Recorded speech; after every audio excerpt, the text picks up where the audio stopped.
Hello बच्चों, आज हम पढ़ने जा रहे हैं कि टाइप करते समय हमें किन बातों का ध्यान रखना है। जैसा कि पिछली वीडियो में हमने जाना था कि जो हमारा आने वाला प्रैक्टिकल है, जो कि अगस्त के फर्स्ट वीक में है, प्रस्तावित है, और ये तो उसमें टाइपिंग का आपका प्रयोगात्मक पेपर होगा, है ना। आशुलिपि हिंदी के बच्चों का प्रयोगात्मक पेपर होगा, जिसका कि मैंने सारा पैटर्न कितने मार्क्स का होगा ये हम पिछली वीडियो में शेयर कर चुके हैं।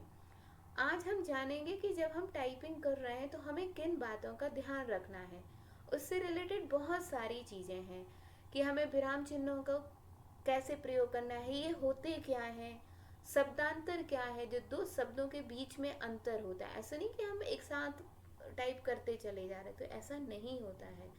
अंतर छोड़ना, जैसे जो दो लाइन्स हैं कैसे अंतर छोड़ना होता है।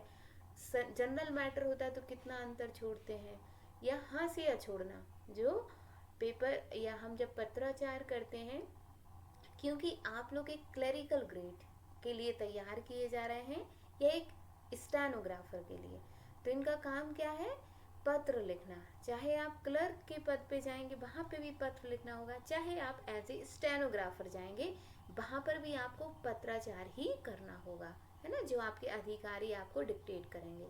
तो पत्राचार करते समय हमें कैसे लाइन कहाँ कितना हाशिया छोड़ना है, इन सब बातों का अध्ययन आज में इस वीडियो के माध्यम से हम लोग करेंगे। तो सबसे पहले हम जानेंगे कि जो ये आपको दिख रहा है कि विराम चिन्ह जो है वो होता क्या है। विराम चिन्ह बहुत से बच्चे नहीं जानते। अभी बच्चे से कहा जाए पूर्ण विराम होता क्या है, तो क्योंकि कुछ बच्चे सीबीएसई पैटर्न से पढ़ के चले आते, तो पूर्ण विराम का मतलब एकदम से नहीं प्रयोग होता, उन्हें फुल स्टॉप ही मालूम है ना। अर्ध विराम क्या होता है, या विस्मयादि बोधक चिन्ह क्या होता है, निर्देशक या रेखिका क्या है, योजक चिन्ह क्या है, तो ये उनको मालूम नहीं होता है। तो सबसे पहले तो हमें उन चिन्हों का मालूम होना चाहिए, तभी तो हम उनका प्रयोग अच्छे से कर पाएंगे। तो आज सबसे पहले हम जानेंगे, आप देख रहे हैं सबके सामने ही कि ये वह चिन्ह कौन सा है, उसको बना हुआ है। जैसे पूर्ण विराम है, अर्ध विराम है, अल्प विराम है, प्रश्नवाचक चिन्ह है, जो कि कोई भी क्वेश्चन होता है उसके लिए हम प्रयोग करते हैं। इसी तरह से आपका निर्देशक है, विस्मयादिबोधक चिन्ह है, विवरण चिन्ह है। जब कोई विवरण देना होता है तो हम पहले एक हेडिंग के आगे लगा देते हैं, फिर हम स्टार्ट करते हैं। अपूर्ण विराम, जनरली एक छोटे से 2 कॉलन होते हैं, इसके बाद हम अपनी बात जो है वो रखते हैं। उद्धरण चिन्ह, जब कोई बहुत इंपॉर्टेंट सी बात होती है तो हम उद्धरण चिन्ह लगाते हैं, और इनको जो आपका होता है इसके अंदर हम इन्वर्टेड कॉमास भी इसको कहते हैं, इन्वर्टेड कॉमास के अंदर इसको हम बंद करते हैं अपने मैटर को। योजक चिन्ह वह है जो जो दो समानार्थक शब्द हुए उनके साथ लगाया जाता है जब वो रिपीट होते हैं, है ना। या आपके विलोम शब्द हुए उनमें भी हम योजक चिन्ह का प्रयोग करते हैं। कोष्टक आप देख ही रहे हैं, जब भी कोई बात होती है कोष्टक में लिखने वाली तो उसको हम कोष्टक में लिख देते हैं। कई बार है जैसे उसका फुल फॉर्म लिखा है तो उसका शॉर्ट फॉर्म हम, जैसे सीपीयू है उसको हमने कोष्टक के अंदर लिख दिया, फिर सेंट्रल प्रोसेसिंग यूनिट बाद में लिख दिया। तो इस तरह से हम प्रयोग करते हैं।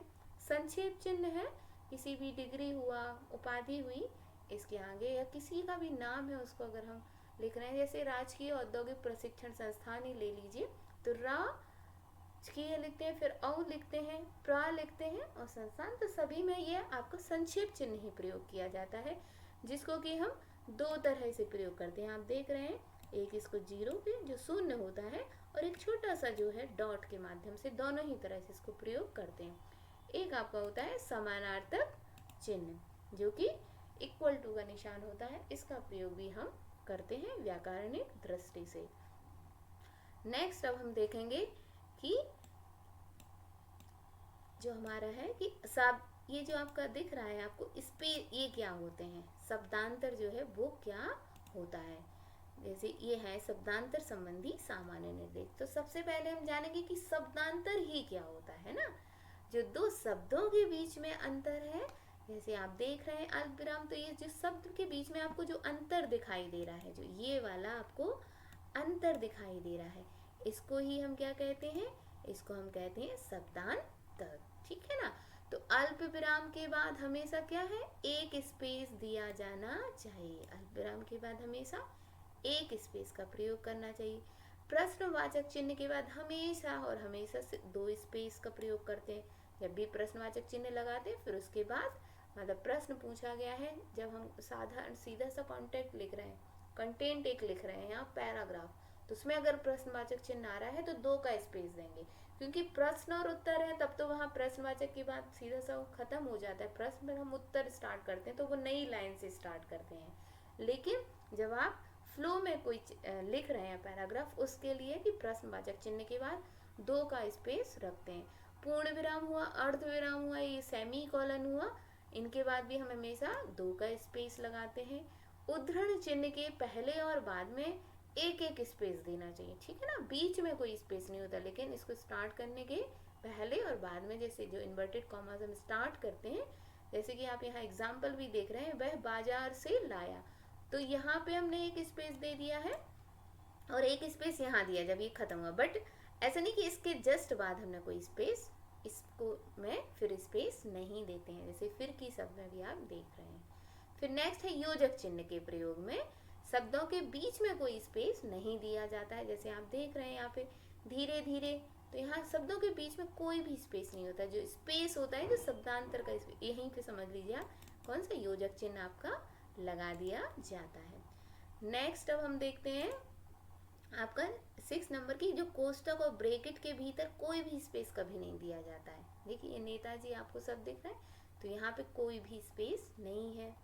संज्ञा उपाधि जो भी हो संक्षिप्त चिन्ह होते हैं, तो वही बताया था जो कि इनके लिए क्या है, शून्य क्या करते हैं, या फिर आपके लिए जो छोटा सा एक डॉट होता है उसका किया जाता है, लेकिन कभी भी इनके बीच में कोई स्पेस नहीं होता है। राजकीय औद्योगिक प्रशिक्षण संघ, कोई स्पेस नहीं हो, लेकिन इसके जस्ट बाद अगर कोई शब्द आ रहा है, देखिए जैसे, तो यहाँ पे कॉमा लगाया गया है, यहाँ पे आप देख रहे हैं कि इसके बीच में कोई स्पेस नहीं, लेकिन ये जो कॉमा होगा उसके बाद एक स्पेस देंगे, फिर नेक्स्ट आपकी जो भी उपाधि है, डिग्री है, उसको यहाँ पर सूचित करेंगे।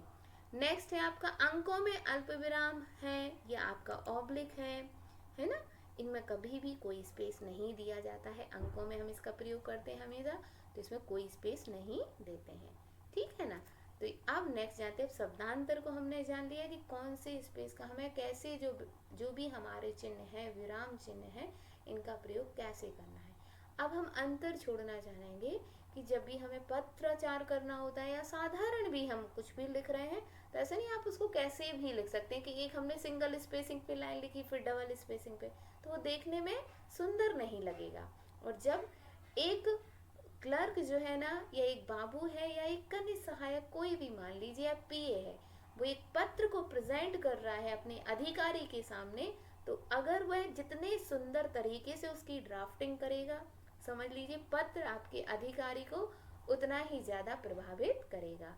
तो सबसे पहले आप देख रहे हैं यहाँ पे कि एक पंक्ति अंतर, जो सिंगल लाइन स्पेसिंग होती है, सामान्यतः या साधारणतः हम लोग सिंगल लाइन का ही प्रयोग करते हैं। जो आपका पोस्ट कार्ड हो या जहाँ पे भी कम स्पेस दिखता है, वहाँ पे हम हमेशा सिंगल लाइन का प्रयोग करते हैं, ठीक है ना। जैसे कि कई बार हमारा पत्र बहुत बड़ा जा रहा है, तो जो पत्र की मूल विषय सामग्री होती है या बॉडी ऑफ द लेटर जो होता है, उसको हमेशा सिंगल लाइन पे करेंगे, लेकिन जब ठीक ठाक स्पेस होता है तो फिर डबल पे करते हैं, ठीक है। तो सिंगल लाइन का प्रयोग होता है सामान्यतः हम करते हैं।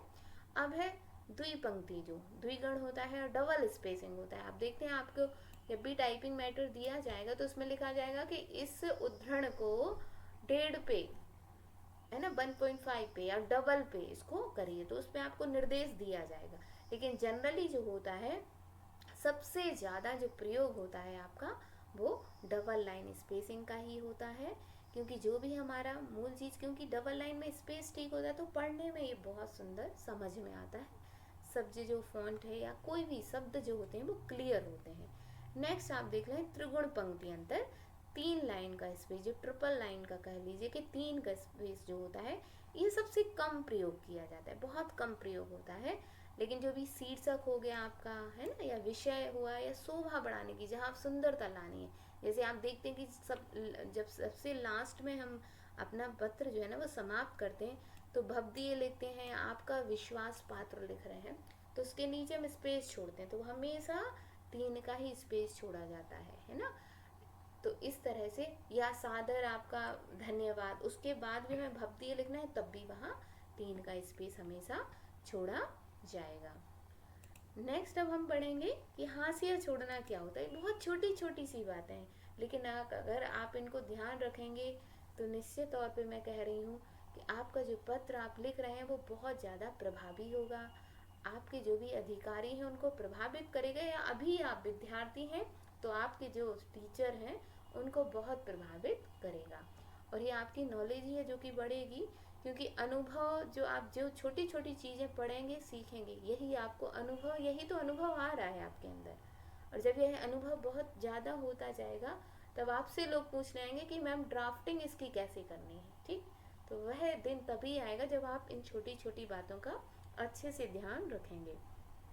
नेक्स्ट है अब हाशिया छोड़ना, जो कि हमारा जो ये आपको ये दिख रहा है, पेपर दिख रहा है, ये आपका, इसके चारों तरफ जो हमें हाशिया छोड़ना होता है, ये वाला, ये आपका होता है हाशिया छोड़ना। तो ये आपको आप देखेंगे सबसे जो ऊपर वाला हाशिया होता है, जो ये वाला आपका ऊपर का हाशिया होगा इस तरह का, ये वाला, तो ये ऊपर हाशिया हमेशा 2.54 सेंटीमीटर का छोड़ा जाएगा। बायां हाशिया हमेशा ये वाला आपका जो है बायां हाशिया, इसको मिसिल हाशिया भी कहते हैं, ठीक है ना। ये भी 2.54 का छोड़ते हैं, या आवश्यकता अनुसार या 4 या 5 सेंटीमीटर तक छोड़ा जा सकता है, क्योंकि जो भी आपके अधिकारी हैं वो यहीं पे आपको कुछ भी मार्क करना होता है, वो यहीं टिप्पणी आपकी मार्क करते हैं, इसलिए कई बार इसको 4-5 सेंटीमीटर तक भी छोड़ देते हैं। नेक्स्ट है आपका दाहिना हाशिया।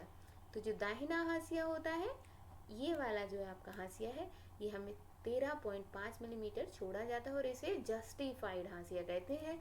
आजकल हम कंप्यूटर पर टाइप करते हैं, सो सीधा सा गए और जस्टिफाई पे करके ही हम अपना मैटर एक सा कर लेते हैं, जिससे कि हमारे मैटर की सुंदरता बहुत ज़्यादा बढ़ जाती है। चाहे आप मैटर लिख रहे हो या पत्र लिख रहे हो, दोनों में ही जस्टिफाइड का प्रयोग हम अवश्य करते हैं। और जो निचला हाशिया है, ये वाला है, ये 2.54 हमेशा छोड़ना चाहिए। ऐसा नहीं है कि आप बिल्कुल यहीं तक आपका लेटर समाप्त हो रहा है, तो मतलब A4 साइज पेज में आपका यहाँ साइज ही नहीं बच रहा, तो सोचिए वो पत्र कैसा लगेगा देखने में, बहुत गंदा लगेगा। तो इन हाशियों का भी हमें विशेष रूप से ध्यान रखना है।